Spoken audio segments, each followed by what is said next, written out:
1, versículo 15. E esperamos agora falar só um instante e começar a parte da pregação. Gênesis 22, começando com o versículo 15. Então o anjo do Senhor bradou a Abraão pela segunda vez desde o céu e disse: por mim mesmo jurei, diz o Senhor, porquanto fizeste esta ação e não me negaste o teu filho, o teu único, que deveras te abençoarei, e grandissimamente multiplicarei a tua semente como as estrelas do céu e como as areias que estão na praia do mar. E a tua semente possuirá as portas do seu inimigo. E em tua semente serão benditas todas as nações da terra, porquanto obedeceste à minha voz. Que promessa!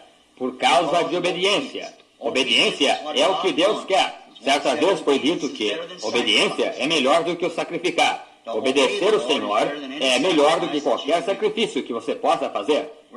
Agora estamos face a um grande texto hoje à noite. O patriarca Abraão, que foi chamado o pai da fé. Porque Deus lhe fez a promessa de herdar a terra e a sua semente. E é através de Abraão que nós, estando mortos em Cristo, nos tornamos semente de Abraão e somos herdeiros com ele conforme a promessa. Agora, Abraão foi apenas um homem comum. Não tinha nada de especial. Deus não chegou a chamar-lhe, quanto ao que temos em registro, até completar 75 anos. Sua esposa, que era sua meia-irmã, com 65 anos nessa ocasião, eles provavelmente já estavam juntos desde que eram bem jovens. E ela era infértil, não tinha filhos.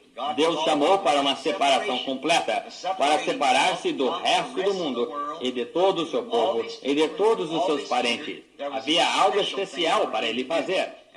E quando Deus espera você fazer algo especial, ele exige uma separação completa de qualquer dúvida. Você tem que chegar à obediência completa, a obedecer o que ele diz.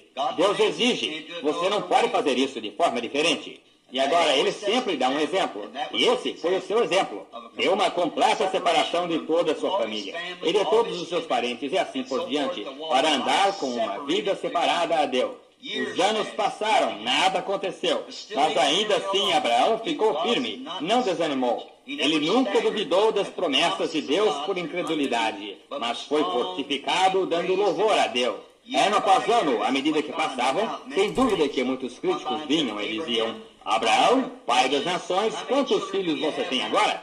Isso não o fez duvidar. Sem filho, e Sara havia passado do tempo de vida de dar à luz, claro, muito depois da menopausa, mas ainda assim Abraão cria em Deus do mesmo modo. Ele fez os preparos para o bebê, porque sabia e estava certíssimo de que Deus não podia fazer uma promessa que não fosse suficiente para sustentá-la. Sua semente deveria pensar assim mesmo. Independente de quão irreal pareça, quão inatural pareça para a mente natural, entretanto, Deus não pode fazer uma promessa que ele não seja o suficiente para cumprir. Cremos nisso mesmo hoje. Toda semente verdadeira de Abraão crê nisso mesmo. Não importa as circunstâncias, quanto conhecimento acumulamos, quantas coisas têm acontecido,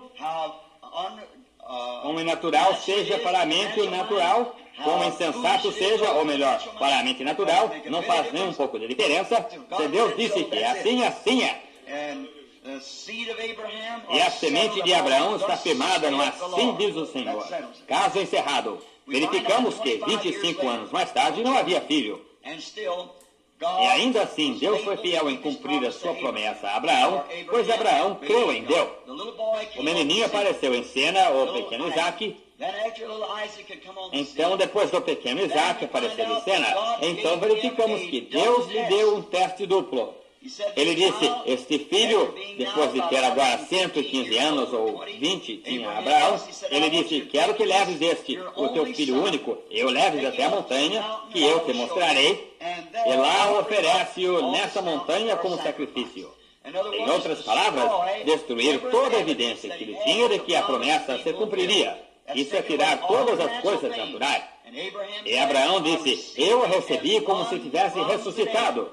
E estou certíssimo que ele é poderoso para ressuscitá-lo dos mortos. Assim é com os que agora são a semente de Abraão, porque ele nos ressuscitou dos mortos.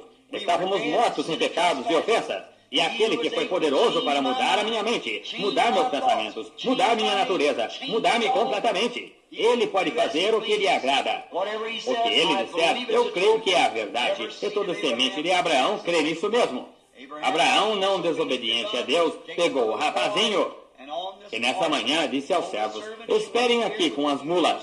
O filho e eu iremos além para adorarmos, e eu e ele voltaremos. Oh, como ele ia fazer isso? Quando ele sobe ao topo da montanha para tirar a vida do seu próprio filho, entretanto ele diz, o filho, o rapaz, e eu voltaremos. Ele sabia que algo tinha de acontecer, e ele não sabia exatamente como que Deus ia fazer aquilo. Não era essa a questão. Ele sabia que Deus tinha prometido. É só isso que nos importamos em saber, que Deus prometeu. Como será? Não posso lhe dizer, mas Deus disse que sim. Ele enviará Jesus Cristo pela segunda vez. Ele virá em forma física. Ele declarará a posse dos que são seus. Haverá 1000 anos, um reino milenar sobre esta terra, com ele, com os redimidos. É isso que ele prometeu. E esperamos a chegada dessa hora. Ele prometeu curar os doentes, ressuscitar os mortos, expulsar demônios. Ele prometeu fazer isso. Ele é o mesmo ontem, hoje e eternamente. Como? Não sei. Ele prometeu fazê-lo. Nós cremos. Assunto encerrado. Quando uma pessoa crê em Deus, ela crê em tudo o que ele diz. É assim que Abraão creu em Deus. Agora, ele recebeu o pedido de destruir toda evidência que a promessa dele seria cumprida. Mas ele estava certo de que Deus podia fazê-lo. Agora, não somente ele deu esta grande promessa, mas também a deu a sua semente. E porque Abraão foi fiel e guardou a palavra de Deus, que Deus lhe prometeu, ele sabia que Deus podia ressuscitar este filho, e ele não poupou seu próprio filho, mas Deus foi um tipo de Deus entregando seu filho, claro, enquanto ele subia a montanha carregando a lenha, e assim por diante. Como Cristo mais adiante carregou seu próprio bloco para sacrifício, morreu acima, para onde ele foi crucificado.